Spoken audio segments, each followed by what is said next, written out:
Welcome to Kenton Teaches. Enjoy the video. You begin by confirming essentials: a charged Black & Decker battery, safety glasses, and a stable workpiece. Once done, pick the right bit for wood, metal, or masonry and slide it into the keyless chuck until it seats. Make sure to hand tighten the chuck, then give the trigger a brief squeeze to verify rotation and direction. This prevents surprises.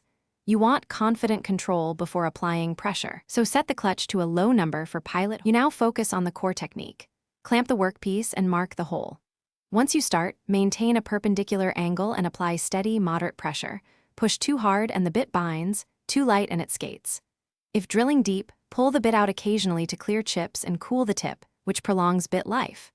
After the pilot hole is established, increase speed or torque for the final pass and make small adjustments to pressure so the hole stays clean and accurate. You finish by easing the drill out of the hole while it's still turning slowly to avoid tear out. Stop the motor, then inspect the hole and edges. Make sure to remove the bit, power down, and remove the battery before cleaning metal shavings and storing the tool. If the drill slips, stalls, or bogs down, check the chuck tightness first, verify the bit is sharp and appropriate, confirm the battery has full charge, and try a lower gear or slower speed to regain control.